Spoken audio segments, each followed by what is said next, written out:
السلام علی سید الانبیاء والمرسلین قال اللہ تعالی و تبارک فی القرآن المجید والفرقان الحمید بسم اللہ الرحمن الرحیم وبالآخرۃ هم یوقنون صدق اللہ مولانا العظیم و صدق رسولہ النبی الکریم الرؤوف الرحیم اللہم نور قلوبنا بالقرآن وزین اخلاقنا بالقرآن وادخلنا الجنة بالقرآن ونجنا من النار بالقرآن قال اللہ تعالی وتبارک فی شان حبیبہ مخبرا وآمرا ان اللہ وملائکتہ یصلون علی النبی یا ایھا الذین آمنوا صلوا علیہ وسلموا تسلیما الصلاۃ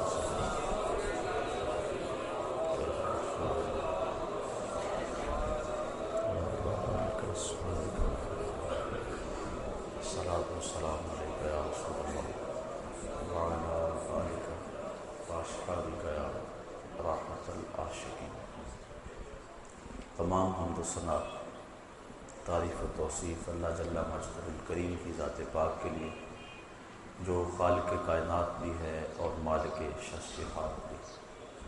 اللہ جل وعلا کی حمد و ثنا کے بعد حضور نبی اکرم شفیع امم رسول محتشم نبی مکرم اللہ کے پیارے امت کے سہارے رب کے محبوب دانائے غیور مالک رقاب امم فخر ارض و عجم والی کون و مکان سیاہ لا مکان سید انس و جان سرور لالا رخان نیر تاباں سر نشین مہوشاں ماہ خوباں شہنشاہ حسینہ تتمائے دوراں سر خیل زہرہ جمالاں جلوائے صبح ازل نور ذات لم یزل باعث تکوین عالم فخر آدم و بنی آدم نیر بدھا رازدار ما اوہا شاہد ما طغا صاحب علم نشرہ معصوم آمنہ احمد مجتبیٰ حضرت محمد مصطفیٰ صلی اللہ علیہ وسلم کے حضور ناز میں اپنی عقیدتوں ارادت اور محبتوں کا خراج پیش کرنے کے بعد واجب الاحترام ذوی الاحتشام برادران اسلام السلام علیکم ورحمۃ اللہ وبرکاتہ۔ پچھلے درس قرآن میں متقین کی صفات بیان کرتے ہوئے ان کا ایمان بالکتب بیان کیا گیا، متقین کی جو خوبی بیان فرمائی گئی اس کا تذکرہ ہوگا۔ وَبِالْآخِرَةِ هُمْ يُوقِنُونَ کہ وہ آخرت پر یقین رکھتے ہیں۔ یہ متقین کی ایک صفت ہے جس کا یہاں بیان ارشاد فرمایا گیا۔ وَبِالْآخِرَةِ هُمْ يُوقِنُونَ اور آخرت پر وہی یقین رکھتے ہیں۔ یہود اور نصارہ ان کے ہاں بھی آخرت کا تصور موجود ہے، بلکہ جو غیر الہامی دین ہیں ان میں بھی آخرت کا کچھ نہ کچھ تصور موجود، آواگان کے نام سے ہو، تناسخ کے نام سے ہو یا کسی اور انداز سے آخرت کا تصور ہر قوم اور ہر دین دھرم میں موجود ہے۔ لیکن یہود و نصارہ نے آخرت کا جو تصور پیش کیا وہ ناقص ہے۔ یہ جو غیر الہامی مذاہب ہیں ان کا تو معاملے الگ ہے، لیکن جو الہامی مذاہب ہیں ان کا تصور آخرت تو ایک جیسا ہونا چاہیے، لیکن تھا تو وہی آخرت کا تصور جو حقیقی طور پہ قرآن نے دیا، لیکن یہود نے اور نصارہ نے اپنی طرف سے اس میں ترمیم کر لی۔ مثال کے طور پہ یہودیوں نے یہ کہا کہ ہم جہنم میں نہیں جائیں گے اس لیے کہ ہم اولاد انبیاء ہیں، اور اگر ہم گئے بھی تو صرف 40 دن تک جہنم میں رہیں گے، اور وہ وہی 40 دن ہیں جب ہمارے آبا و اجداد نے بچڑے کی پرستش کی تھی، لہٰذا پہلے تو ہم جائیں گے نہیں، اور اگر گئے تو صرف لن تمسنا النار الا ایاما معدودہ، ہمیں آگ نہیں چھوئے گی مگر گنتی کے دن، یعنی وہ 40 دن۔ پرستش اور پوجا تو ان کے آبا و اجداد نے کی، تو ان کو یہ سزا کاہے کی؟ ایک بات۔ اور دوسری بات، یہ جو جرم کریں گے، یہ جو خطائیں اور غلطیاں کریں گے، اس کی انہیں سزا نہیں ہوگی۔ وہ کیوں؟ جو کیا ہے اس کی سزا نہیں ہوگی، اور جو نہیں کیا اس کی سزا ہوگی۔ تو عجیب قسم کا دین اور عجیب قسم کا عقیدہ انہوں نے اپنی خواہشات سے گھڑ لیا۔ عیسائیوں نے عقیدہ کفارہ گھڑا۔ عیسائی کہتے ہیں کہ حضرت عیسیٰ علیہ السلام کو بغیر کسی جرم کے سولی چڑھایا گیا۔ ہمارا عقیدہ یہ ہے حضرت عیسیٰ علیہ السلام کو نہ قتل کیا گیا اور نہ ان کو سولی چڑھایا گیا، بلکہ سلامتی کے ساتھ آسمان کی طرف اٹھا لیا گیا۔ قرآن مجید نے اسی چیز کو وضاحت کے ساتھ بیان فرما دیا۔ عیسائی کہتے ہیں ان کو سولی چڑھایا گیا، ان کو پھانسی دی گئی، صلیب پہ لٹکا دیا گیا۔ تو چونکہ ان کا قصور کوئی نہیں تھا، انہوں نے جرم کوئی نہیں کیا تھا کہ جس کی سزا میں ان کے ساتھ یہ سلوک کیا جاتا، تو قیامت تک جتنے بھی آنے والے عیسائی ہیں، اب وہ حضرت عیسیٰ علیہ السلام کے بغیر کسی گناہ کے سولی پر چڑھ جانے کی وجہ سے وہ نجات پائیں گے، اور ہمارے نبی ہمارے حصے کی سزا بھگت چکے ہیں۔ جو نہیں کیا ناکردہ کی سزا پانے کے ساتھ ان کی امت کو یہ فائدہ پہنچا کہ اب قیامت تک عیسائی جو مرضی کرتے رہیں انہیں کچھ نہیں ہوگا، ان کا نبی ان کی سزا بھگت چکا ہے۔ یہ ہے ان کا عقیدہ کفارہ، جس نے گناہ میں ان کو دلیر کر دیا، جو مرضی کرتے پھرو تمہیں کچھ نہیں ہوگا۔ یہودیوں نے کہا کہ ہم نہیں جائیں گے، جہنم میں جائیں گے نہیں، اور اگر گئے بھی تو چند دن جائیں گے۔ اللہ تعالیٰ نے تردید فرمائی قرآن مجید کے اندر، ارشاد فرمایا کہ اگر تمہیں اس بات کا یقین ہے تو پھر مرنے کی آرزو کرو، اور ساتھ ہی فرمایا وَلَن يَتَمَنَّوْهُ أَبَدًا، یہ کبھی بھی مرنے کی آرزو نہیں کر سکتے۔ کیوں نہیں کر سکتے؟ کہ انہوں نے جو آگے بھیجا ہے انہیں پتا ہے کہ ہم نے کیا کرتوتیں کی ہوئی ہیں۔ تو یہ اپنے نفس کو تسلی دینے کے لیے، خود فریبی کے لیے انہوں نے عقیدہ گھڑ لیا کہ ہم چونکہ اولاد انبیاء ہیں لہذا ہمیں کچھ نہیں ہوگا، اور انہوں نے عقیدہ کفارہ گھڑ لیا۔ لہذا ان کا عقیدہ آخرت کا ناقص ہے، اور ان کا عقیدہ یہود کا وہ بھی آخرت کا ناقص ہے۔ اسلام نے جو عقیدہ دیا وہ صحیح ستھرا اور پاکیزہ عقیدہ دیا کہ جو تم کر رہے ہو لکھا جا رہا ہے، اللہ کے علم میں ہے، کرامن کاتبین الگ لکھ رہے ہیں، تمہارے اعضاء الگ گواہی دیں گے، اور ایک ایک چیز تمہارے سامنے اس دن آ جائے گی۔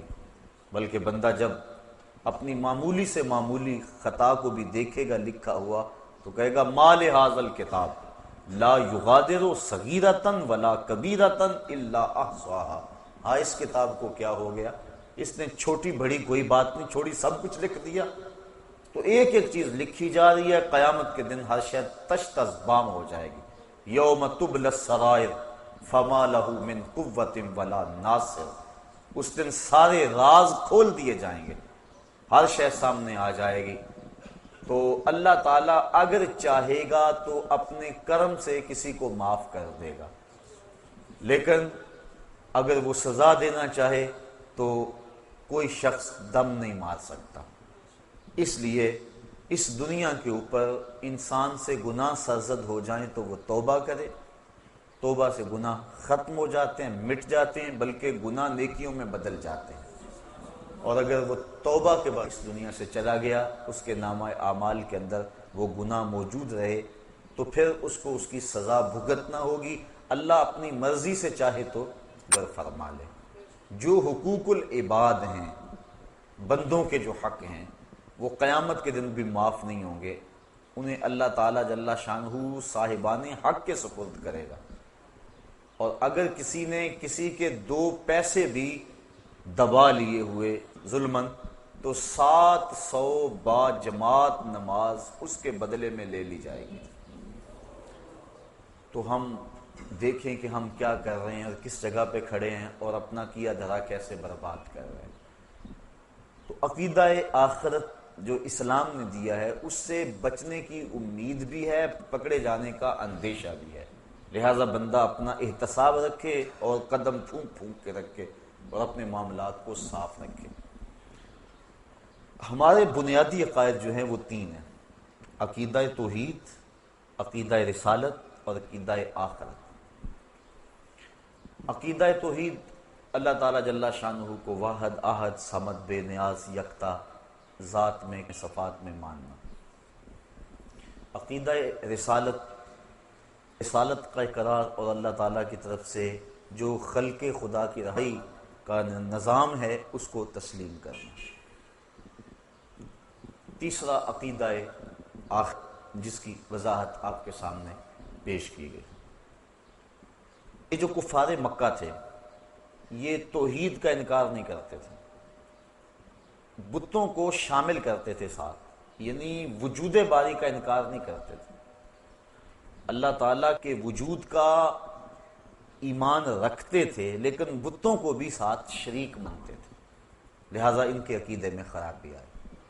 رسالت کا بھی انکار نہیں کرتے تھے، رسالت کا حضور کے ساتھ جو انتساب ہے اس کا انکار کرتے تھے، یعنی یہ اس بات کا انکار نہیں کرتے تھے کہ کوئی رسول ہوتا نہیں، وہ کہتے رسول ہوتے ہیں، لیکن حضور کے بارے میں کہتے تھے لستا مرسلا، کہ آپ رسول نہیں ہیں، یعنی رسالت کا انکار حضور کی ذات سے کرتے تھے، نفس رسالت کے منکر نہیں تھے۔ لیکن تیسرا عقیدہ جو ہمارا اسلام کا بنیادی ہے عقیدہ توحید، اس کا وہ ڈٹ کے انکار کرتے تھے۔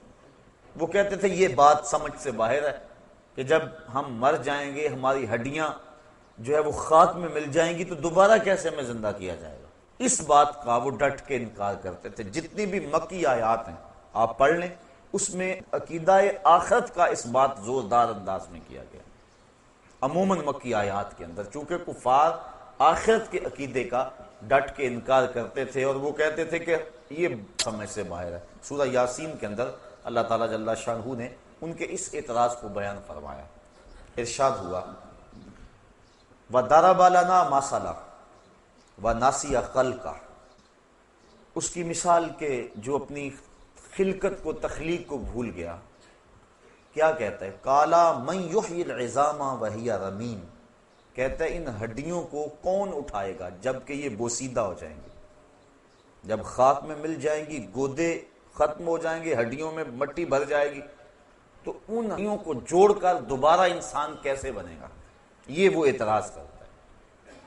قل قَالَ مَنْ يُحْيِي الْعِظَامَ وَهِيَ رَمِيمٌ، کہ کون ان ہڈیوں کو جوڑے گا جبکہ یہ بالکل بوسیدہ ہو جائیں گی۔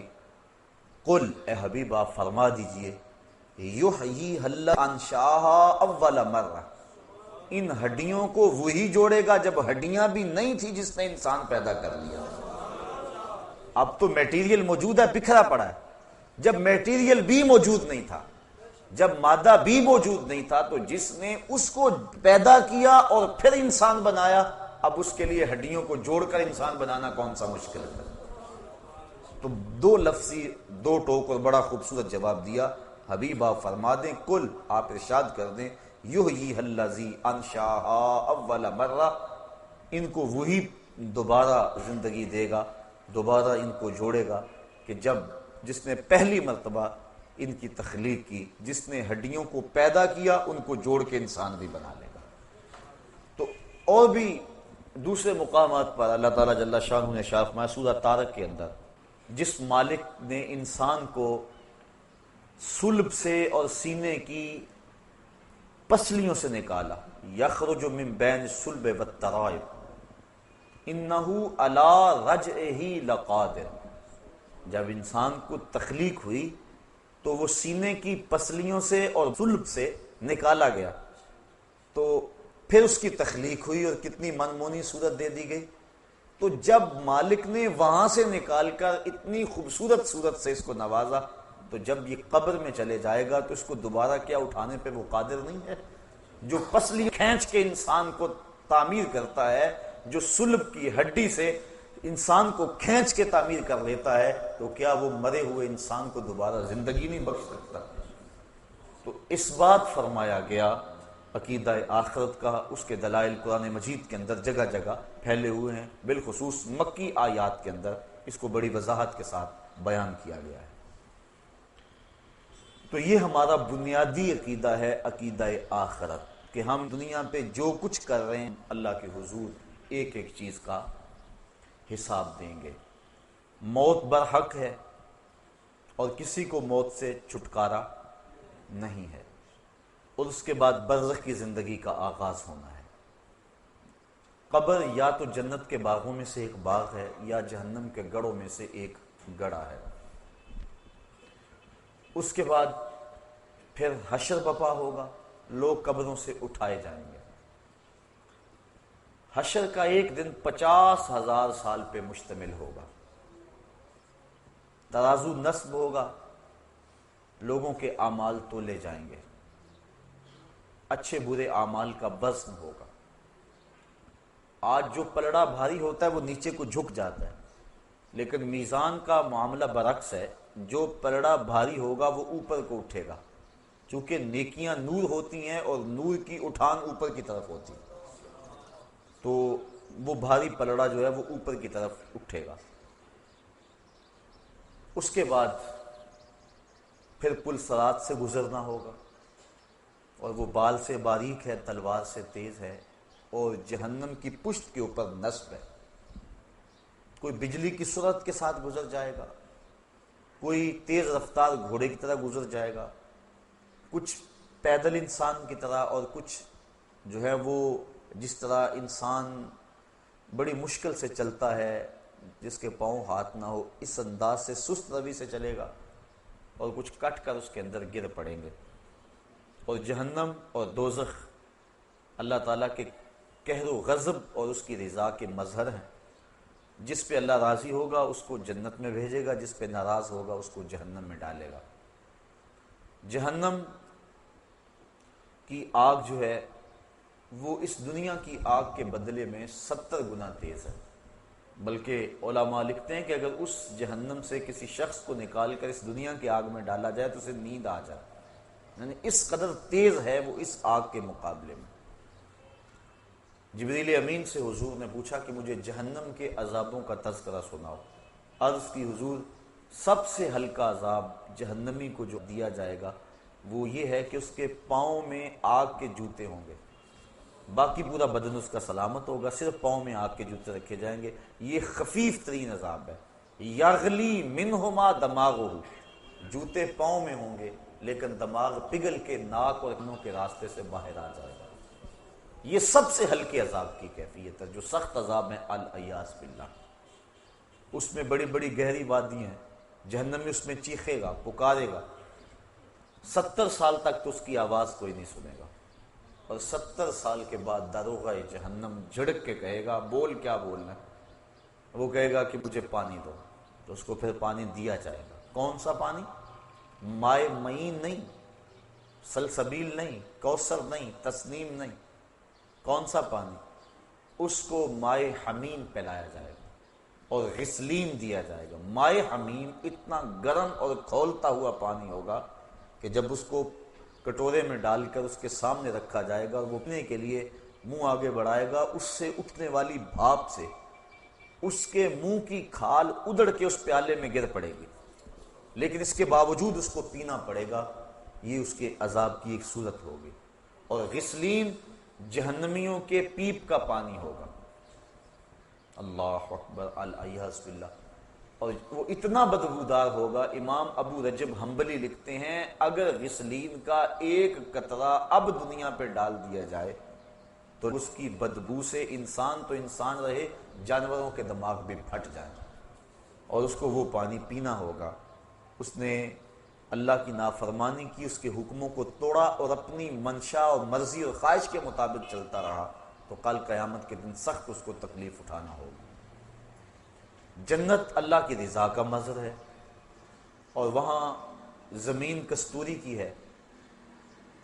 اللہ تعالیٰ جل شانہ نے اس کو رنگا رنگ باغوں سے سجایا ہوا ہے، مائے معین، کوثر، سلسبیل کی نہریں چلتی ہیں، دودھ کی نہریں چلتی ہیں۔ 500 سال کی مسافت پر اونچے اس کے درخت ہیں جن کے اوپر پھل لٹک رہے ہوں گے، اور جب جنتی آرزو کرے گا شاخ جھک کے منہ کے قریب جائے گا۔ مختلف پانی اس کو دیے جائیں گے، لیکن سب سے بڑا جنتی کے لیے اعزاز یہ ہوگا، حوریں پلائیں گی اس کو، غلمان پلائیں گے، لیکن سب سے بڑا اس کے لیے یہ اعزاز ہوگا وَسَقَاهُمْ رَبُّهُمْ شَرَابًا طَهُورًا، کہ ان کا رب دست کرم سے شراب طہور کے جام پلائے گا۔ تو یہ ساری چیزیں آخرت سے متعلق ہیں، جہنم اور جنت، پلسرات، میدان حشر۔ میدان حشر کی سختیاں بھی بہت ساری بیان ہوئی کہ لوگ اپنے اپنے گناہوں کے سبب سے پسینے میں شرابور ہوں گے۔ حضور ارشاد فرمایا کہ لوگ قبروں سے برہنہ اٹھائے جائیں گے۔ تو ام المومنین حضرت عائشہ صدیقہ رضی اللہ تعالیٰ عنہ کپ کپا گئی، کہا حضور ایک دوسرے سے شرم نہیں آئے گی؟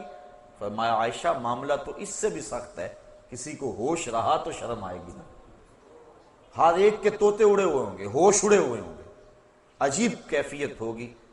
اللہ اکبر، لوگ اپنے اپنے گناہوں کے سبب پسینے میں شرابور، کوئی گھٹنوں تک، کوئی ٹخنوں تک، کوئی کمر تک، اور کسی کو پسینے کی لگام دی جائے گی، اور وہ یہ یوں ہی پسینہ نہیں ہوگا جس طرح کا ہمیں پسینہ آتا ہے، وہ گرم ہوگا، گرم۔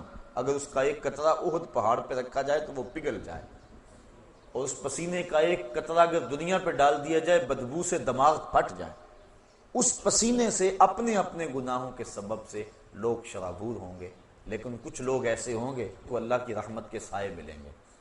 وہ بخاری شریف کی روایت، حضور نے ارشاد فرمایا سبعۃ یظلھم اللہ تعالی فی ظلہ یوم لا ظل الا ظلہ، امام عادل وشاب نشأ فی عبادۃ اللہ۔ 7 اشخاص ایسے ہیں کہ قیامت کے دن جب کوئی سایہ نہیں ہوگا، اللہ انہیں اپنی رحمت کے سائے میں رکھے گا۔ وہ 7 اشخاص کون ہیں؟ امام عادل، عادل حکمران۔ دوسرا وشاب نشأ فی عبادۃ اللہ، وہ جوان جس کی جوانی اللہ کی عبادت میں گزری۔ آج ہم سمجھتے یہ جوانی ہے، اس کو منشا اور مرضی کے مطابق گزارنا چاہیے۔ ابھی تو یہ جوانی کی بہاریں ہیں، ترنگ ہے، تو ابھی تو پورا پورا نفع حاصل کرنا چاہیے جوانی سے۔ ابھی سے جا کے مسجد میں بیٹھ جائیں، اللہ اللہ کرنے لگ جائیں، فقیروں کی صحبت میں بیٹھیں، علماء کی مجلس اختیار کریں، اچھی محافل میں پہنچیں۔ یہ تو نہیں نا عمر بھائی، وہ تو عمر آئے گی تو دیکھیں گے۔ یہ تو جوانی ہے، اور جوانی مستانی ہوتی ہے، اس کو چوکوں میں، گلیوں میں، بازاروں میں، سینما گھروں میں، کلبوں میں، ہوٹلوں میں گزارو، زندگی کے عیش اور زندگی کی لذتیں حاصل کر لو۔ لیکن ہی جوانوں، جوانی وہی ہے جو اللہ کی یاد میں گزر جائے۔ در جوانی توبہ کردن شیوائے پیغمبری، وقت پیری گرگ ظالم می شود پرہیزگار۔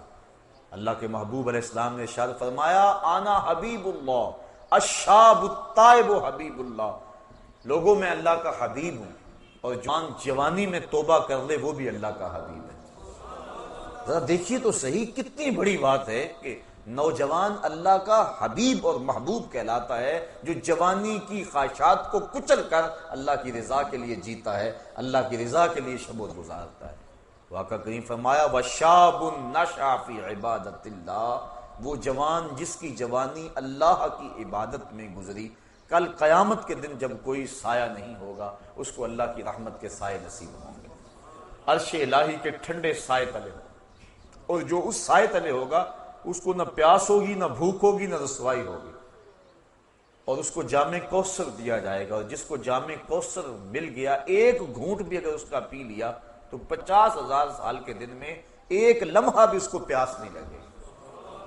یہ زندگی جس پہ بھروسہ کرتے ہیں اس کی اوقات اور حیثیت کیا ہے؟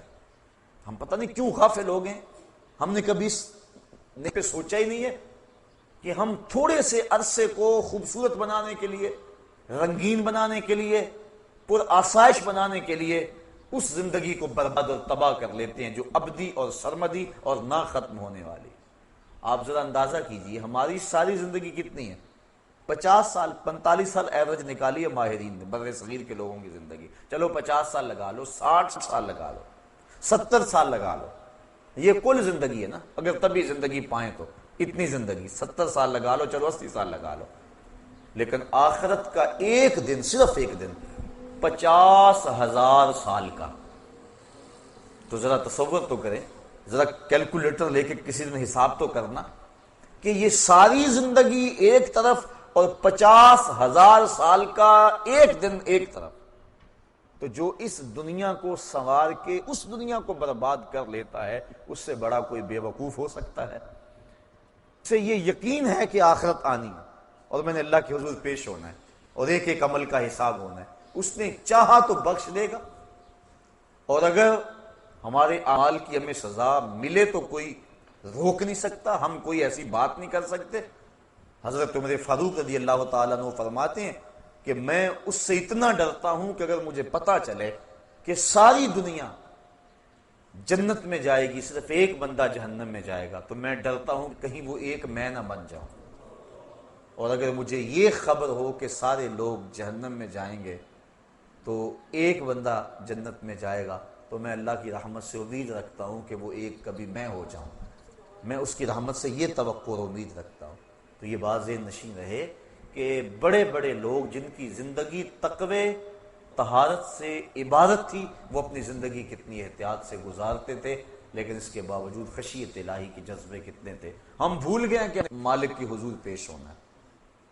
اور یہ بات پکی ہے، اگر آنکھیں بند کر لیں اور دنیا کی مستی میں کھو جائیں اور پرواہ نہ کریں، یہ الگ بات ہے.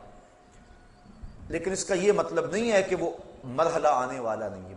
بلی کو دیکھ کر کبوتر نہ آنکھیں بند کر لیتا، اس کی فطرت ہے، اور وہ یہ سمجھتا ہے کہ میں بلی کی نظروں سے اوجھل ہو گیا. لیکن 2 لمحوں کے بعد جب بلی کے خونی پنجے اس کے سینے کو چیر رہے ہوتے ہیں، پھر اسے پتا چلتا ہے کہ میرا آنکھیں بند کر دینا، چشم پوشی کرنا مجھے بلی کے قہر و غضب سے بچا نہیں سکا. اسی طرح اگر ہم چند لمحوں کے لیے اپنی دنیا میں مگن ہو جائے، اپنے جہان میں لگ جائیں اور چشم پوشی کر لیں آخرت سے، تو کیا ہمارا آخرت سے، قبر سے، حشر سے، موت سے اور آنے والے جتنے بھی مراحل ہیں ان سے چشم پوشی کر لینا کیا ان معاملات کو ہمارے سے دور کر دے گا؟ وہ تو بدستور اپنی جگہ پہ کھڑے ہیں اور ہم لمحہ لمحہ موت کے قریب ہو رہے ہیں، اور کوئی پتہ نہیں کس وقت پیغام جلا آ جائے. موم کو آپ رکھ دیں دھوپ میں تو کتنی دیر تک اپنا وجود برقرار رکھ پائے گی؟ برف قطرہ قطرہ پگھل پگھل کے پگھل جائے گی. جب گنتی الٹی شروع ہو جائے تو پھر کام جلدی 0 تک پہنچ جاتا ہے. یہ سانسوں کی گنتی الٹی شروع ہے، زندگی کی برف پگھل رہی ہے. ہم سمجھتے ہیں ہم بڑے ہو رہے ہیں، لیکن ہم چھوٹے ہو رہے ہیں. ایک ایک لمحہ ہمارا ایک ایک قدم اٹھنے والا موت کے قریب ہو رہا ہے، اور موت کے قریب ہم پہنچ رہے ہیں، لیکن اس کے باوجود کتنی دیدہ دلیری ہے کہ ہم اس کی تیاری نہیں کرتے. وہ شخص کتنا غافل ہے جسے یہ یقین ہے کہ موت آنی ہے اور میں نے اللہ کے حضور پیش ہونا ہے اور میرے ایک ایک عمل کا حساب ہونا ہے، اور پھر وہ پریشان نہیں ہوتا اور اچھے اعمال کی کوشش نہیں کرتا. تو آخرت کا عقیدہ ہمیں، جو مسلمانوں کو عقیدہ آخرت دیا گیا ہے، یہ عقیدہ انسان کی زندگی میں عمل کی بہار لاتا ہے، رونق لاتا ہے عمل کی، کہ چلے گئے دوسرے، میں نے بھی چلے جانا ہے اور وہاں ایک ایک ذرے کا حساب لیا جانا ہے. ثم لتسألن یومئذ عن النعیم، اس دن ایک ایک نعمت کے بارے میں پوچھا جائے گا. آج مجھے بھی موقع ہے، آج آپ کو بھی موقع ہے. آج زندگی کی ڈوری لٹکی ہوئی ہے، سانس چل رہی ہے. آج اگر توبہ کریں تو توبہ کا دروازہ کھلا ہوا ہے. آج اگر ہاتھ پھیلائیں تو مالک قریب ہو کے بند رہا. ابھی مغرب سے سورج طلوع نہیں ہوا، ابھی باب توبہ واہ ہے، کھلا ہوا ہے. ہماری زندگی، صحت، سب کچھ موجود ہے. اب اگر ہم اس کے حضور توبہ کے آنسوؤں سے اپنے گناہوں کے دفتر میں لکھی ہوئی بدیوں کو مٹانے کی کوشش کریں تو وہ مٹ سکتی ہیں، بلکہ وہ نیکیوں میں بدل سکتی ہیں. چونکہ اللہ تعالیٰ نے قرآن مجید میں فرمایا ہم ان کے گناہوں کو نیکیوں میں تبدیل کر دیتے ہیں جو سچی توبہ کرتے ہیں. التائب من الذنب کمن لا ذنب لہ، گناہوں سے توبہ کرنے والا ایسا ہے جس طرح اس نے کوئی گناہ کیا ہوا ہی نہیں ہے. سارے گناہ اس کے مٹ جاتے، وہ ایسے پاک ہو جاتا ہے جس طرح ماں کے پیٹ سے اس نے جنم لیا ہو. یہ کتنی کرم نوازی، اگر ایسا موقع بھی نہ دیا جاتا جو کر لیتے اس کی سزا ہو کے رہنی ہے، پھر تو پھنس گئے تھے، مسئلہ بن گیا تھا۔ لیکن یہاں ہے تم نے جتنے مرضی گناہ کیے ہیں، آؤ مالک کی چوکھٹ پہ آ جاؤ، ندامت کا اظہار ہو، شرمسار ہو جاؤ اور ہاتھ پھیلا کے کہو مالک ہم سے غلطی ہوگی، ہم تجھے بھولے رہے، دنیا کی بھول بھلائیوں میں پھنسے رہے، ہمیں پتہ ہی نہیں کھتے تیرے حضور ہم نے پیش ہونا ہے، اور اس کا اذعان و یقین تو تھا، لیکن شیطان نے ایسی غفلت طاری کر دی کہ ہم سے کتنی خطائیں سازد ہوگی۔ اب دیکھ تیرے بندے پلٹ کے بالآخر تیری چوکھٹ پہ آ گئے نا، مالک تو کریم ہے، ہمیں معاف کر دے۔ اللہ تعالیٰ فرشتوں کو کہتا ہے میرے فرشتوں دیکھو یہ میرا بندہ بالآخر میرے در پہ آیا ہے نا، تم گواہ ہو جاؤ میں نے اپنے اس بندے کی مغفرت فرما۔ آقا کریم صلی اللہ علیہ وسلم نے ارشاد فرمایا جب کوئی بندہ جنگل میں جا رہا ہو تو جنگل کے اندر اس کا اونٹ گم ہو جائے، جس کے اوپر اس کے کھانے کا سامان بھی تھا اور اس کے پینے کا پانی بھی تھا، اور وہ سو گیا، اونٹ گم ہو گیا۔ اب وہ اٹھا دائیں بائیں دیکھا، اونٹ نہیں مل رہا، صحرا ہے، اب اس کا کھانا بھی وہی، پانی بھی وہی اسی اونٹ پہ۔ اب وہ موت کا انتظار کرنے لگا تھک ہار کے، اور اچانک اس کی آنکھ لگ گئی۔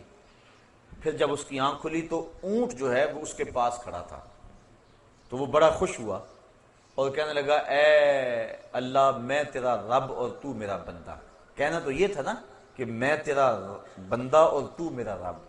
تو اس نے جلدی میں اور اس قدر سے خوشی ہوئی کہ خوشی سے مغلوب ہو گیا، اور اسے لفظ بھی یاد نہ رہے کہ میں کیا کہہ رہا ہوں، تو اس نے یہ کہہ دیا کہ اے میرے اللہ تو میرا بندہ اور میں تیرا رب، یعنی اس نے یہ خوشی سے کہا، اس قدر مغلوب ہو گیا۔ تو فرمایا کہ صحابہ اس بندے کو جب اونٹ مل گیا اور اس نے مغلوب ہو کے یہ بات کہی، بتاؤ اس کو اونٹ ملنے سے کتنی خوشی ہوئی؟ کہا کہ حضور بہت زیادہ۔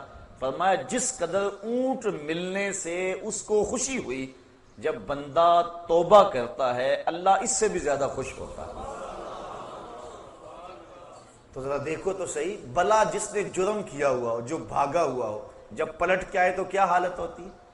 باپ کے گھر سے بھاگا ہو یا ماں کے پاس سے بھاگا ہو، استاد سے بھاگا ہو یا تھانے سے بھاگا ہو، جیل خانہ سے بھاگ گیا ہو یا کسی اور جگہ سے بھاگ گیا ہو، بھاگا جب پلٹ کے آتا ہے تو اسے پتہ ہوتا ہے کہ میرے ساتھ کیا سلوک ہونے والا ہے، لیکن یہ ڈر ایسا ڈر ہے جب بھاگا ہوا پلٹ کے آتا ہے اللہ کی رحمت بڑھ کے اس کا استقبال کرتی ہے۔ میرے بندے تو واپس آ گیا ہے، تو اللہ تعالیٰ جل شانہ کی رحمتیں بڑھ کر اپنے اس بندے کا استقبال کرتی ہیں۔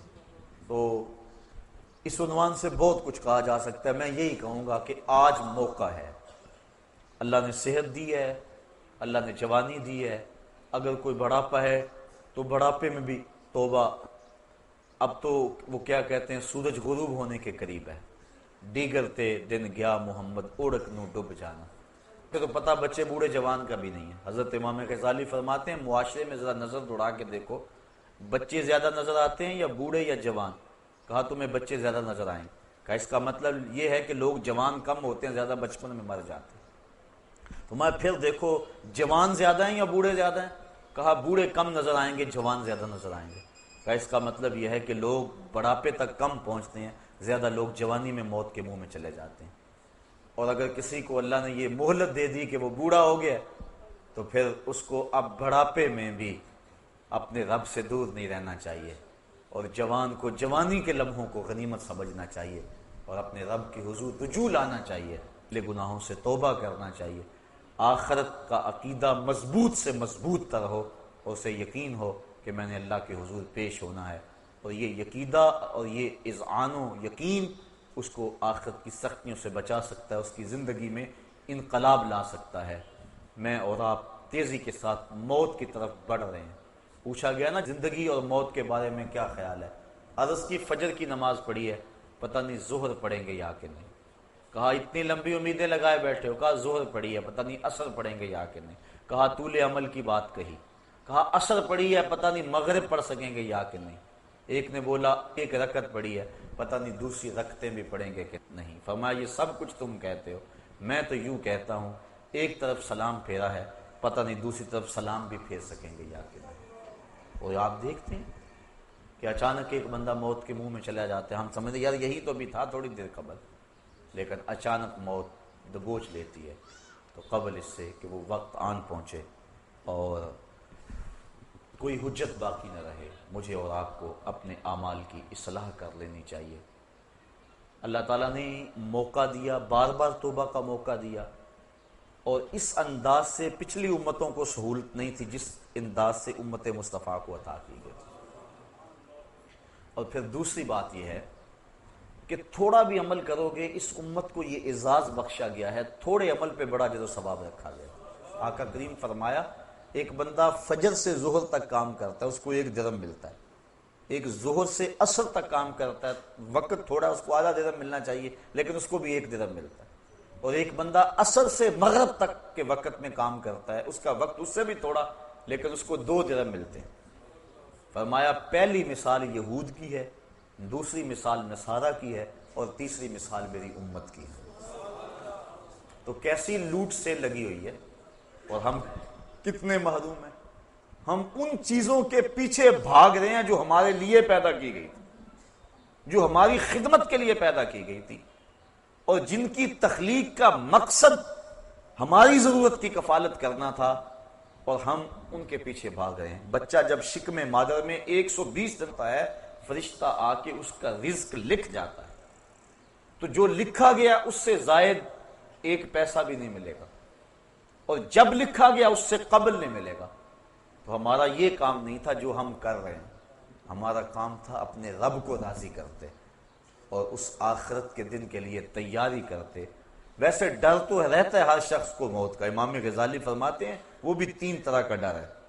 کچھ لوگ اس لیے ڈرتے ہیں کہ میں مر گیا تو میری زندگی کی لذتیں چھن جائیں گی، اب تو میرا وقار ہے، مسند ہے، عہدہ ہے، شان و شوکت ہے، زندگی کی لذتیں ہیں، دوست احباب کا ماحول ہے، خوش گپیاں ہیں، اگر میں مر گیا تو یہ سب کچھ جاتا رہے گا، اس وجہ سے وہ موت سے ڈرتا ہے۔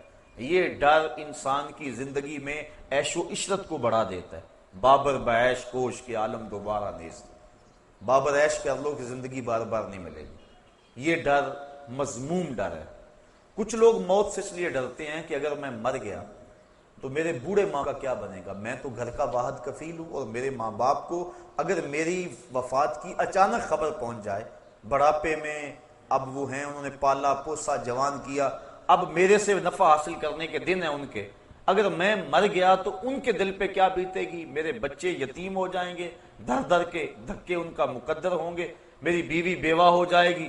وہ اس خیال سے ڈرتا ہے، میرے دوست کس صدمے میں 2-4 ہوں گے، وہ اس خیال سے تڑپ جاتا ہے، اور موت کا خوف اس کے دل میں آنا شروع ہو جاتا ہے، اور وہ رونے لگ جاتا ہے یا پریشان ہو جاتا ہے۔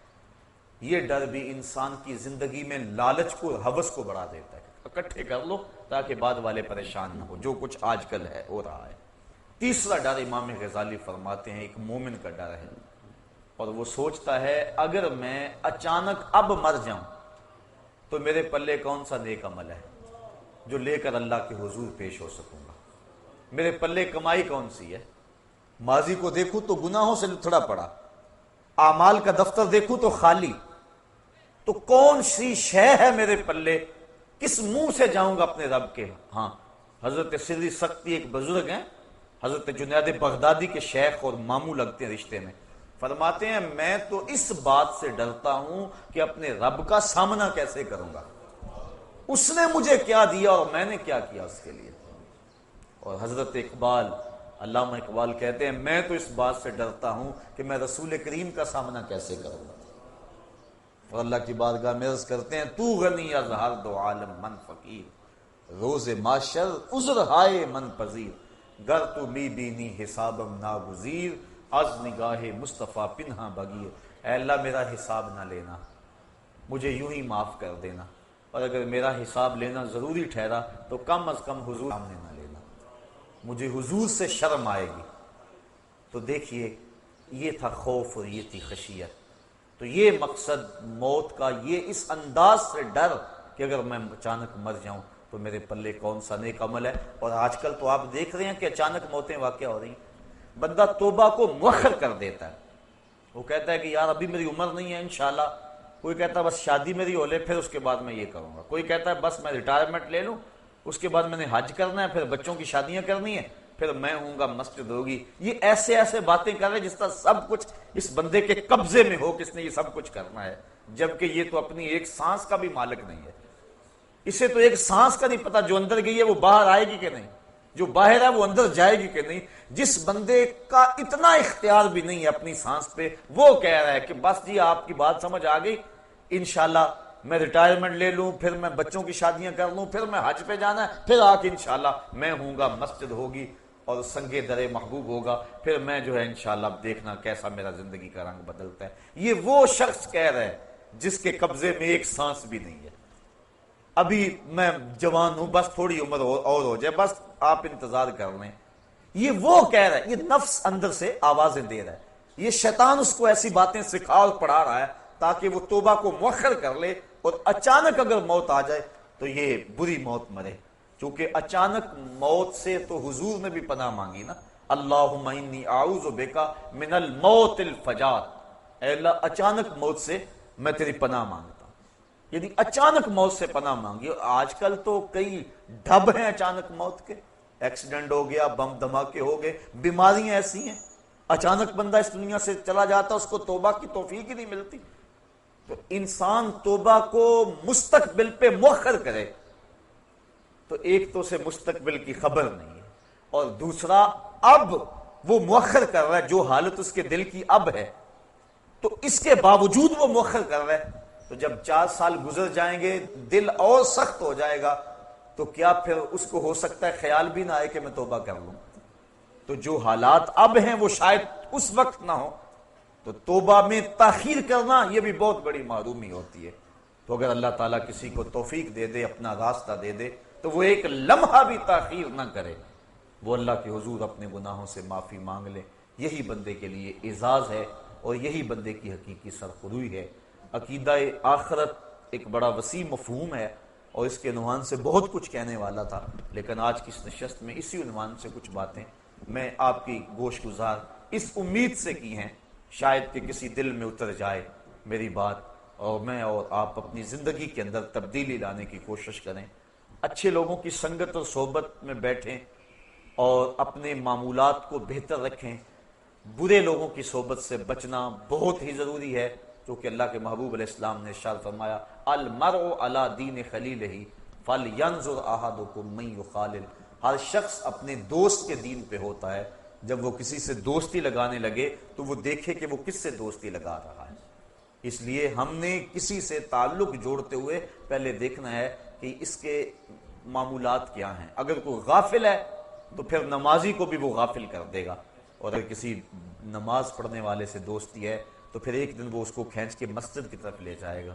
اس لیے میں اور آپ اپنی دوستیاں, اپنے دائیں بائیں کے ماحول, اچھے لوگوں کی سنگت اور صحبت اختیار کیا کرو, اور اچھی چیزیں سننے کو ملیں تو اس کے لیے وقت نکالا کرو. اللہ مجھے آپ کو توفیق عمل عطا کر دے, اور میری دل کی عطا گہرائیوں سے آپ اگر میرے دل کو دیکھ سکے تو میرے دل کے اس وقت جذبات کیا ہیں, میرے دل کی عطا گہرائیوں سے آپ سب کے لیے, اس مجلس میں موجود نوجوانوں کے لیے بالخصوص بے پناہ محبتوں کے جذبات ہیں. اور میرے دل کی آرزویں اور تمنا یہ ہے مالک ان سب ساتھیوں کو اپنے عرش کا ٹھنڈا سایہ نصیب فرما دے, اور یہ تبھی ممکن ہے کہ ہم اپنی زندگی کو بدلیں. تو بات یہاں سے چلی تھی وَشَابٌ نَشَأَ فِي عِبَادَةِ اللَّهِ, وہ جوان جس نے جوانی اللہ کی عبادت میں گزاری. اور اگلا فرمایا وَرَجُلٌ قَلْبُهُ مُعَلَّقٌ بِالْمَسَاجِدِ, وہ آدمی جس کا دل مسجد ہاتھ لگا رہتا ہے, اس کو ڈھونڈو تو مسجد میں ملے گا, تلاش کرو تو اللہ کے گھر میں ہوگا. لوگ تو کہتے ہیں فلاں مسیتڑ ہو گیا ہے, لیکن اس مسیتڑ کی قدر و قیمت کا کل قیامت کے دن خبر ہوگی, پتہ چلے گا. اور چوتھا شخص وَرَجُلٌ دَعَتْهُ امْرَأَةٌ ذَاتُ مَنْصَبٍ وَجَمَالٍ فَقَالَ إِنِّي أَخَافُ اللَّهَ, وہ مرد, وہ جوان جس کو کسی عورت نے دعوت گناہ دی, اور وہ عورت بھی معمولی نہیں تھی, ذات و منصب و جمال, حسن کی پیکر تھی اور صاحب منصب تھی. اس نے اس کو اپنی طرف لبھانا چاہا. اب اس نوجوان نے کیا اس کی پیشکش کو قبول کر لیا؟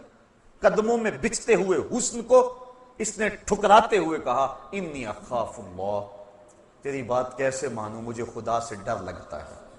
یہ کہہ کے اس نے حسن کی پیشکش کو ٹھکرا دیا. حضور فرماتے ہیں کل قیامت کے دن جب کوئی سایہ نہیں ہوگا, اس جوان کو اللہ اپنے عرش کا ٹھنڈا سایہ نصیب فرمائے گا۔ کام اس نے بہت بڑا کیا، بہت بڑی بات تھی جو اس نے کی، اور یقیناً اس کو اس کا صلہ کل قیامت کے دن عطا کیا جائے گا۔ وَرَجُلَانِ تَحَابَا فِي اللَّهِ اجْتَمَعَا عَلَيْهِ وَتَفَرَّقَا إِلَيْهِ، اور وہ دو آدمی جو اللہ کے لیے جیے، اللہ کے لیے ملے اور اللہ کے لیے الگ ہوئے۔ وَرَجُلٌ تَصَدَّقَ بِصَدَقَةٍ فَأَخْفَاهَا حَتَّى لَا تَعْلَمَ شِمَالُهُ مَا تُنْفِقُ يَمِينُهُ، اور وہ شخص جس نے خلوت میں کسی کو صدقہ دیا اور دائیں نے صدقہ کیا، بائیں کو خبر نہ ہوئی۔ اور ساتواں شخص وَرَجُلٌ اللَّهَ خَالِيًا فَفَاضَتْ عَيْنَاهُ، تنہائی میں بیٹھا تھا، اللہ اللہ جپ رہا تھا کہ اس کی آنکھ سے خوف خدا کی وجہ سے آنسو چھلک پڑے۔ فَفَاضَتْ عَيْنَاهُ، آنکھیں بہہ پڑی۔ پھر کیا ہوا؟ اللہ کے محبوب فرماتے ہیں کل قیامت کے دن اس نوجوان کو بھی، شخص کو بھی اللہ اپنے عرش کا ٹھنڈا سایہ عطا فرمائے۔ اللہ تعالیٰ مجھے قیامت کی حشر کی اس کڑکتی دھوپ میں اپنا سایہ رحمت عطا فرمائے، اور حضور کا دامان رحمت ہم سب کو نصیب ہو جائے۔ میری دعائیں، مجھے پتہ ہے میرے اندر کیا جذبات ہیں، اللہ کرے وہ جو جذبات ہیں میں اپنی زبان پہ اس کو نہیں لا سکا، اور نہ میری زبان میں اتنی سخت ہے کہ میں اندر کی کیفیت کو، اس درد کو، اور آپ لوگوں کے لیے جو محبت کی کیفیات ہیں اس کو زبان کی نوک پہ لے آؤں۔ بس جو جذبات ہیں اللہ وہ قبول کر لے، اور آج کی اس نشست کے اندر کوئی بھی خالی نہ رہے۔ اللہ مجھے اور آپ سب کو سچی اور حقیقی توبہ عطا فرما دے۔ وآخر دعوانا ان الحمد للہ رب العالمین۔